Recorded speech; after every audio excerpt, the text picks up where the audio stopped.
তারা কেমন করে দেশ থেকে চলে গেল। আপনি তাদের অনুপস্থিতিতে তাদের বিচার করবেন, তারা উপস্থিত থাকলো না, তাদেরকে আমরা উপস্থিত রাখতে পারলাম না।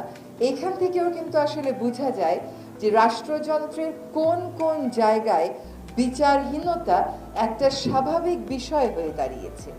আপনি হয়তো বিচার করবেন, ট্রাইব্যুনাল হয়তো রায় দেবে, কিন্তু তাদেরকে সত্যিকার অর্থে কিন্তু মুখোমুখি হতে হচ্ছে না এই ট্রায়াল প্রসেসের।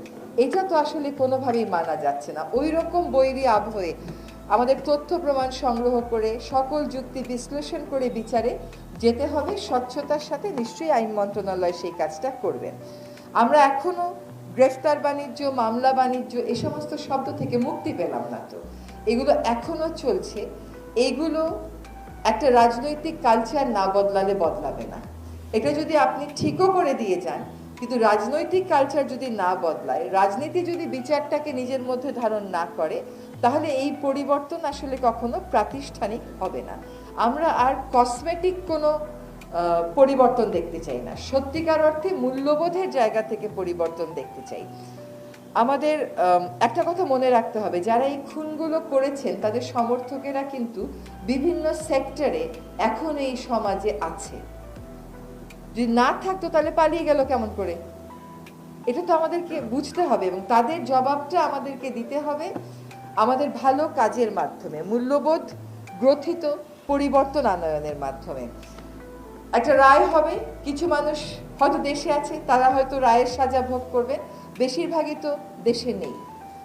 ফলে বিচারের আরেকটা দিক নিয়ে আমাদের সকলকে ভাবতে হবে যে আমাদের সন্তানেরা যে তাড়নার থেকে জীবন দিয়েছেন, একটা পরিবর্তিত বাংলাদেশ যদি না গড়ে, কিছু ফাঁসি কিছু কারাদণ্ড দিলে কি সত্যিকার বিচার হয়ে গেল?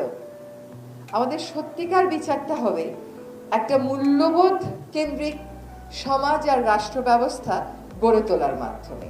ওইটা আমার কাছে মনে হয় আলটিমেট বিচারের জায়গাটা। যে দেশটা পরিবর্তিত হবে, এইরকম ভাবে কাউকে আর প্রাণ দিতে হবে না, সকলেই দেশকে দেশের নাগরিক হিসাবে যে সুরক্ষা পাওয়ার কথা, যে বিবেচনা পাওয়ার কথা, সেটা পাবেন। ফলে আনুষ্ঠানিক বিচার অবশ্যই হবে। আনুষ্ঠানিক বিচারের পাশাপাশি রাষ্ট্রটাকে যদি আমরা ঢেলে সাজাতে চাই, সেজন্য আমাদের প্রত্যেককে যার যার অবস্থান থেকে ভূমিকা রাখতে হবে। আর সেই পরিবর্তনটা তখনই আসবে যখন আমাদের রাজনৈতিক সংস্কৃতিতে ব্যক্তি স্বার্থ, গোষ্ঠী স্বার্থ, দলীয় স্বার্থ সরে গিয়ে জাতীয় স্বার্থ প্রাধান্য হবে।